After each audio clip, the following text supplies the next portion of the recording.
we want to aerate our yard, then put down lime and organic fertilizer. Well, these things help for weed control.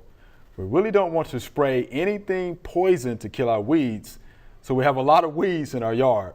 Or what do you think? And this is from Bethany.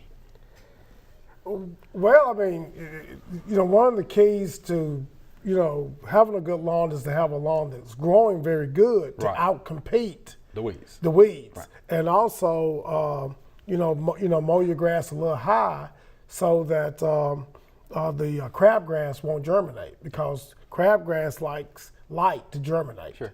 So those are some cultural practices that they can use to help with at least crabgrass and maybe suppress some of the weeds. But otherwise, you pretty much have to kind of go out there and hand pull them if you see some weeds in different spots. If you're trying not to use any kind of chemicals or whatever. Yeah, so Ms. Bethany, here's the deal. The things that she's talking about are the things you should do culturally anyway. Right. So aerating your yard, yes. Okay, because you want to open the soil up. You want to get air down to the roots. You want to get water to the roots and those nutrients, okay?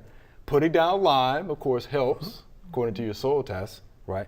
And she said organic fertilizers. All of those are good cultural practices, right? Yes. Because at the end of the day, if you want the grass to outcompete the weeds, you need a good dense stand of grass.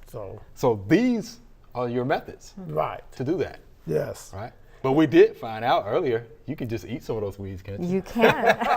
Yes. You can. Right. Yes. But yeah, and they don't want to spray anything, which is fine. Yes. That's okay. Yeah. If you don't want to use any chemicals, I mean, that's fine. Because we talked about that earlier as well. But there you have it, Ms. Bethany. Yeah, what you're asking is your answer. Thanks for watching. If you liked it, subscribe. We have hundreds of family plot videos for you to view.